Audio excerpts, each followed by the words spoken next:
शेतकरी मित्रांनो नमस्कार. ग्रीन गोल्ड ॲग्रीमध्ये पुन्हा एकदा सर्वांचं स्वागत आहे. मित्रांनो, आज आपण नवीन बुरशीनाशकाबद्दल माहिती पाहणार आहोत. कोणतं आहे बुरशीनाशक? तर हे आहे टाटा रिलीज कंपनीचं टाटा मास्टर. टाटा, आपण माहिती आहे की टाटा हे आपला हा एक विश्वास आहे आणि ह्याच विश्वासाच्या कंपनीचे प्रोडक्ट आपण आज पाहतोय.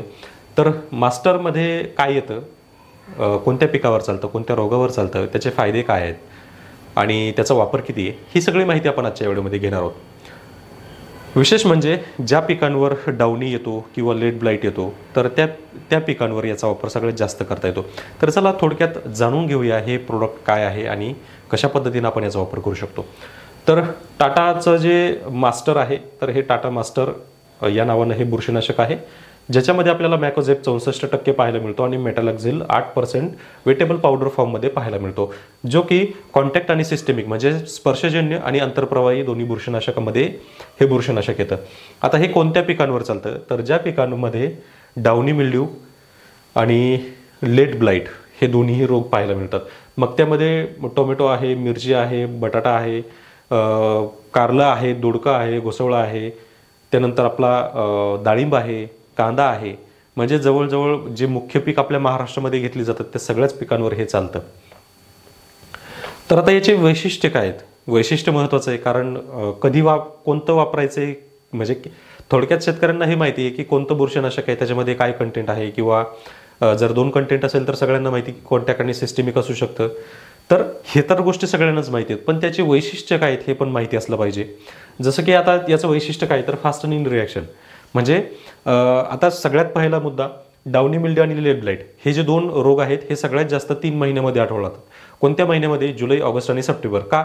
तर या तिन्ही महिन्यामध्ये पावसाचं वातावरण असतं, हिटही असते आणि दमट वातावरण पण तयार होतं आणि या तिन्ही प्रकारच्या वातावरणामध्ये डाउनी आणि लेट ब्लाइट हा सगळ्यात जास्त ओढावतो आणि खास करून कांदा, टोमॅटो, कारलं, दोडकं, घोसवळं ह्या पिकावर सगळ्यात जास्त वाढतो. तर त्याच्यासाठी काय, तर फास्ट इन रिॲक्शन म्हणजे रिॲक्शन याची लवकरात लवकर होते. म्हणजे याचा जो फास्टिंग टाईम आहे हा सगळ्यात कमी आहे. थोडक्यात अर्धा ते 1 तासाच्या नंतर जर पाऊस आला तरी चालतं, हे बुरशीनाशक त्यामध्येही 100% काम करतं. काहींची जी फास्टिंग टाईम आहे हा जवळजवळ 2 तास, 3 तास, 4 तास असा राहतो. आता याचा जो टायमिंग आहे हा सगळ्यात कमी आहे. त्यानंतर दुसरं वैशिष्ट्य काय, नो फ्लो ड्युरिंग रेन. म्हणजे जरी पाऊस आला तरी ती वाहून जात नाही. आता का वाहून जात नाही, तर तुम्ही जर हा कंटेंट पाहिला, मेटॅलॅक्झिल 8% वेटेबल पावडर. ही वेटेबल पावडरमध्ये काय असतं की एकदम छोटे छोटे छोटे छोटे छोटे कण असतात. हे कण काय होतं, सगळे पावसामुळे धुतले जात नाहीत. त्यामुळं यातले 50% जरी कण पिकावर असले तरी सुद्धा ते त्यांचं काम करतात आणि म्हणून याचा वापर आपण कोणत्याही पिकामध्ये करून त्याचा 100% रिझल्ट मिळतो, जरी अर्ध्या तासानंतर किंवा 1 तासानंतर किंवा 1.5 तासानंतर पाऊस पडला तरी सुद्धा.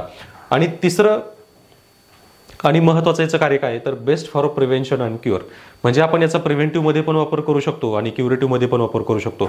थोडेफार प्रमाणामध्ये जर तुम्हाला डाउनी दिसत असेल किंवा कार्पा दिसत असेल तरी आपण याचा वापर करू शकतो, किंवा जास्त प्रमाणामध्ये जरी झालं तरी आपण त्याचा वापर करू शकतो.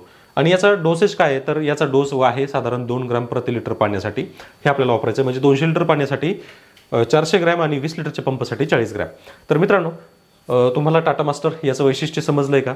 समजलं असेल तर व्हिडिओला लाईक करा आणि पूर्ण व्हिडिओ आवडला असेल तर व्हिडिओला शेअर करा. त्यासोबतच तुम्ही जर चॅनलवर पहिल्यांदा असेल तर चॅनलला सबस्क्राईब मात्र नक्की करायचं आहे. आणि ह्या ज्या सिरीज आहेत ह्या तुम्हाला कशा वाटतात मला कमेंट करून नक्की कळवा, कारण याच्यामुळे मी तुम्हाला आणखी वेगवेगळ्या प्रोडक्टची माहिती देऊ शकतो जी मार्केटमध्ये आहेत, स्वस्त आहेत आणि खूप जास्त खर्च करण्याची गरज नाही, किंवा त्याची माहिती तरी तुम्हाला किमान असली पाहिजे. म्हणून ही एडिशन आपण खास शेतकऱ्यांसाठी निवडतोय. का, तर शेतकऱ्यांना समजलं पाहिजे की कोणता घटक आल्यानंतर तो कोणत्यामध्ये जातो आणि तो जो घटक आहे तो कोणत्या रोगांवर काम करतो, कसा काम करतो आणि त्याचा फास्टिंग टाईम किती. कारण पावसाळ्याच्या सीझनमध्ये आपल्याला हे समजणं खूप महत्त्वाचं आहे की नक्की पाऊस आल्यावर किती वेळामध्ये किंवा मारल्यानंतर किती वेळामध्ये पाऊस आला पाहिजे हे जर आपल्याला समजलं तर आपल्याला कोणत्याही मार्गदर्शकाची गरज पडणार नाही. त्यामुळे व्हिडिओ जर आवडत असतील तर नक्कीच लाईक करा मित्रांनो आणि चॅनलला सबस्क्राईब करा. धन्यवाद.